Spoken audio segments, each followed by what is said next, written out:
The Gonzaga women's basketball team is taking a life-changing trip overseas this summer. Hear from guard Calli Stokes about the trip, her recent experience with Team USA, and a preview of this women's basketball team for next season, all right here on the Locked On Zags podcast.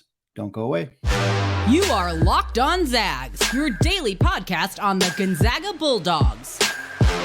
Part of the Locked On Podcast Network. Your team every day.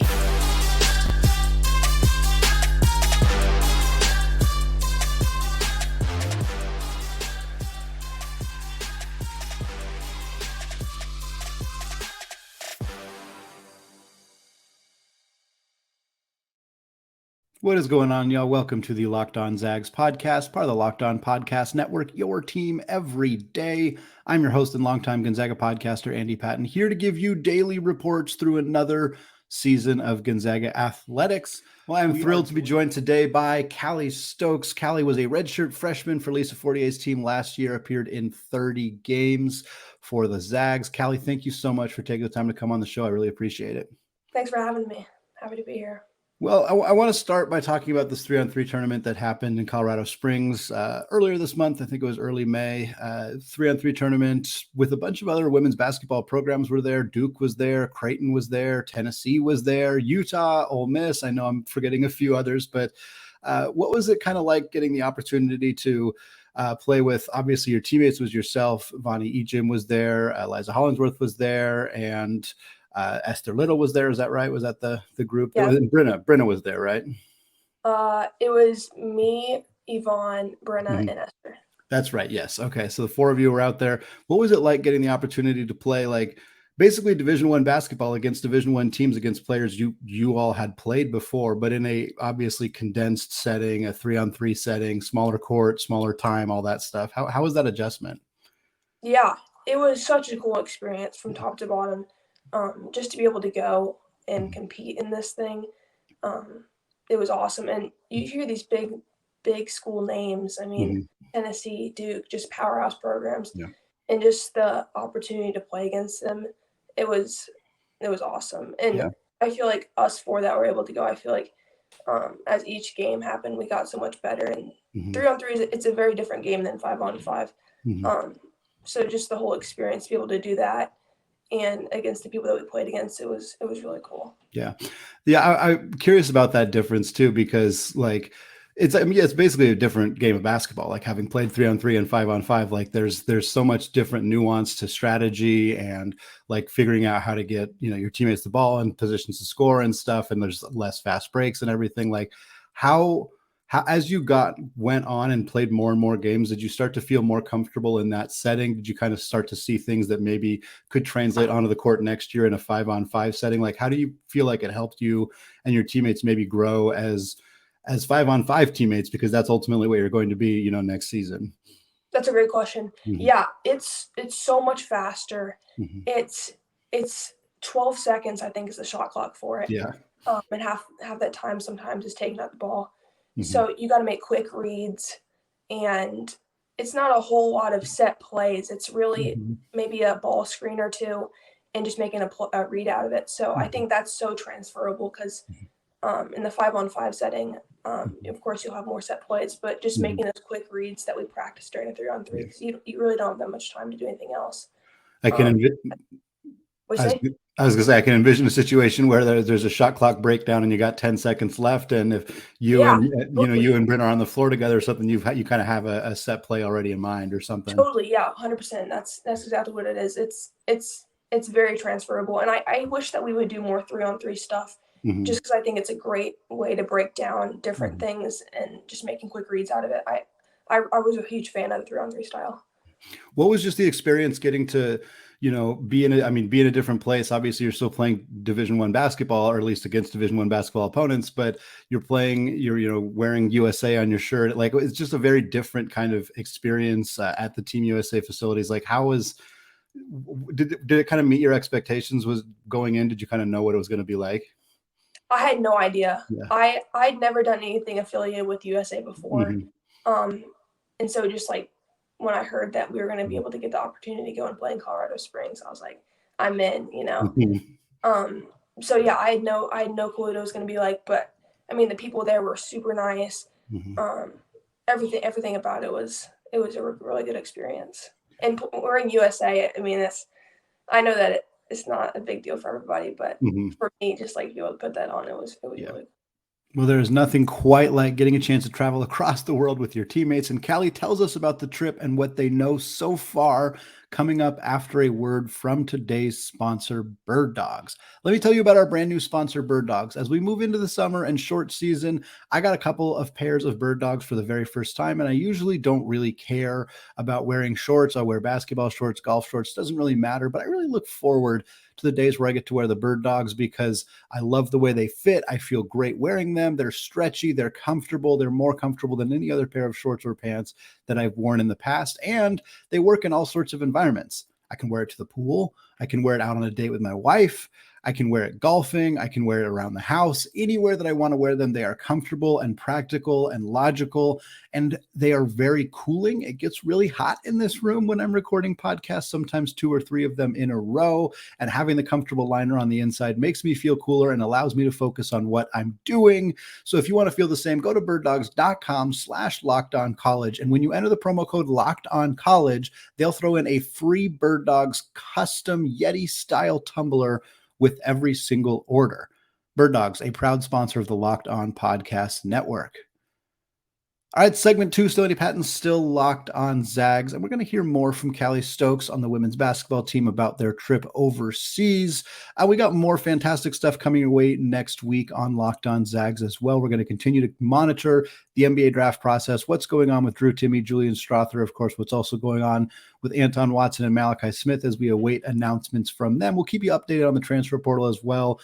Overseas Zags playing in Europe, the women's basketball team, the end of the baseball season, all sorts of stuff coming your way on Locked On Zags. If you want to become one of those everyday listeners, make sure you hit that subscribe button on YouTube, and you can, of course, find the show wherever you already get your podcasts. Well, speaking of USA, I guess you guys are going to be leaving the country and getting another extremely cool opportunity as an entire team to go overseas, to go make stops in Greece, stops in Croatia, stops in Montenegro in August, playing a couple basketball games over there, but also sounds like there's going to be a lot of kind of sightseeing and just team bonding experiences they get to go along with making a trip like this. We've seen the women's team do this in the past before, but obviously something that is just a once in a lifetime type of experience. I'd love to hear just kind of what it meant to you when you heard you guys were going to go on this trip and just the excitement around getting an opportunity to do this. Yeah. We knew that we were going because every 4 years, the NCAA allows you to go and take an international trip. And so we just didn't know where. And then when they finally announced that it was Greece and Croatia, we were like, oh my goodness. And they sent us like a mock itinerary of what we'd be doing. And it's like, I don't know the exact specifications of what it was, but it was like, oh my goodness, this is going to be a chance of a lifetime just to be able to go over there and experience all these new places and also play a couple games while we're doing it too with our teammates. So we're super excited. It's going to be a very, very cool trip just to be able to experience it with our teammates, like I said. And these places are beautiful. I mean, I've never been over to that side of the country before or that side of the world. So I'm really excited. Yeah, that's what I was going to ask is there a lot of people on the team who've never been to Europe, or obviously yourself included? And I know you have some international teammates, but is it the first time for a lot of people getting the opportunity to really explore an entirely different part of the world? I'm not sure how many of it is, but I know it's not just me. There's a couple of us that we've never been before, but I'm not sure. What are you are you more looking forward to the sightseeing aspects of it or the actual basketball aspects of it? How much do you know about the games that are coming up? What kind of is most appealing about getting to make a trip like this? To be honest, it's for the sights. I mean, I love football and I'm here to compete and all, but I mean, Greece and Croatia is I don't know. I'll play basketball in Spokane if you want me to, but it's just different. I don't know exactly. I think it was 3 games. You'll have to tell me right about that were set to play. Yeah. So it's going to be great to be able to play it over there. But just the sights that we're going to see, I'm telling you, once you see this, what we're going to do, it's crazy. Yeah, I'm looking forward to at least seeing the pictures of it. It looks like it's going to be an incredible trip. Yeah. One thing that really kind of stands out about this, just looking at this roster heading into next season, I mean, there's the big announcement at the end of the year last year. Basically, everybody's returning. Like, you have so much experience and camaraderie and talent on this roster that's all played together for so many people. It's been 2 or 3 or 4 years that they've already played together heading into next season. Of course, you'll have some additional experience with the overseas trip in Europe, and handful of you got that experience in the 3-on-3 tournament. And then, of course, the Twins had their experience in the 3-on-3 tournament in the Southeast Asia Games. So it feels like heading into the 23-24 season, there's this team that has played as many minutes of basketball together as just about any team in the entire women's college basketball landscape. How much of an advantage does it feel like that gives you all going into the season, knowing your teammates probably about as well as anybody in the country? I think it's huge. And I think it's so cool to see like how much further we can go to, because last year a lot of us were hurt. So just to see how much we grew last year, I can't imagine what this year, now that we have that much experience, and hopefully we'll be injury free as much as we can be, just how much better that's going to make us. Because like you said, I mean, our team, we've been playing together for a long time, most of us. So I'm really excited to see what the next step is for us. Injuries were really devastating for that team last year. It sounds like we're going to have less of that coming back next year. Bree, hopefully back from her injury, got newcomer joining the team from Utah, Naya coming in. How much kind of enthusiasm is there about those two coming in and getting more of an opportunity for Bree to play, of course, and just having some new talent coming in and joining the program? Yeah, it's awesome. We're super excited. Bree's been here with us. She's the same class as me. So I'm really excited for her to have hopefully a full season. She's really good. I'm really excited for you guys to be able to see her play a whole season. She's something else. And Naya, she's super nice. On our visit, we had nothing but good things to say about her. So really excited to see what she can do too. Yeah, and it's fun. You kind of seeing this new-ish era of college basketball, and most of the attention, at least in the media, is going to go to football and men's college basketball on the regards to the transfer portal and how much movement there is, and players switching teams as often as they're doing. And you look on the women's side, and I spoke with Coach Fortier last summer, and she kind of talked about trying to use the transfer portal more to supplement the talent already on the roster, and not necessarily as an entire way to rebuild rosters. And you've definitely seen that with this team. You had somebody like Brynna last year, who was obviously extraordinary and did exactly what you wanted her to do, knock down as many threes as humanly possible. And you kind of see that this year too, where you add in another player to kind of help supplement the loss of Michaela Williams and Naya, and you have mostly the same team coming back. And in an era where teams are turning over as much as they are, and you're seeing even in the WCC, looking at some of the rosters and seeing 4, 5, 6 different players leaving every single year in the portal, like, it just feels like such a massive advantage in a game where it's not as common to have, the same starting lineup or close to the same starting lineup. It's just something that seems to be kind of not happening as much in the sport. Yeah, that's a great thing you brought up. That was really good. The game's changing. I mean, it's turned from building your kids up to, if you're not playing, I'm transferring out and going somewhere else where I can, and just building a team based off that.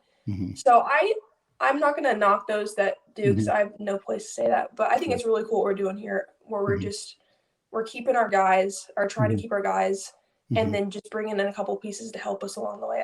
I really think that's going to lead us to success down the road that we just don't yet.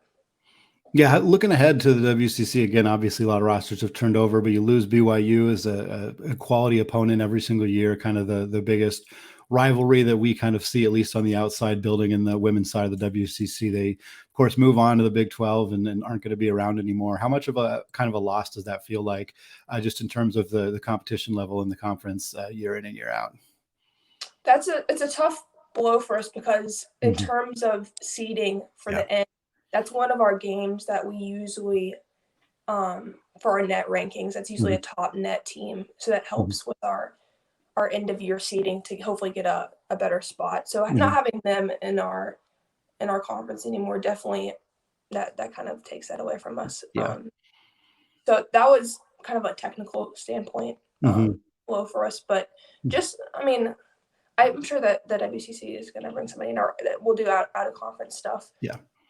I think that's more we're leaning towards doing is out of Yeah. conference. We have a tough schedule this year, I think. So I think we'll be all right. Oh yeah. Well, the last thing I kind of want to talk to you about, Calli, is just we talked a little bit about the transfer portal being, of course, one of the biggest new changes in college basketball and college athletics in general. But of course, the other one is the NIL, the ability to make money off name, image, and likeness. And we've seen collectives crop up. Of course, we have a collective affiliated with Gonzaga as well. And kind of just curious how much you have seen that impact on the women's basketball side, because again, the media it's generally focused on how it impacts football, how it impacts men's basketball, and it obviously has an impact on every sport in some capacity. And I'm curious, just how much is it getting talked about, like in classes, or I know you're affiliated with SAC, the Student Athlete Advisory Committee, and like how much is it just kind of changing the day-to-day life of student athletes, particularly on the women's team? Yeah, I wasn't in college before they had NIL. The very first year I came, my freshman year when I redshirted, that was the first year that NIL was introduced as being okay. So I don't know the era in terms of like being in college, what it was like, but just from what I can see from when I've been in college and just what I've heard, I think it's a great opportunity. At the first, people were skeptical, how's it going to change team dynamics?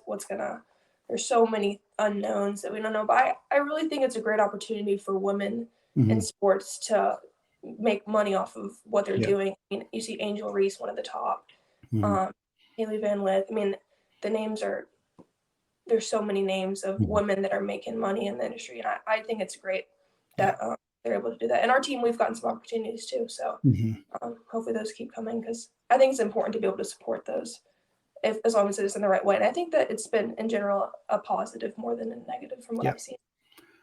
Calli, thank you so much for taking time out of your day to come on the show to give us some insight into that 3-on-3 tournament, some insight into the upcoming season. Of course, that really fun trip overseas. I really appreciate it. And looking forward to getting a chance to hopefully talk again soon and definitely see how this team does next season.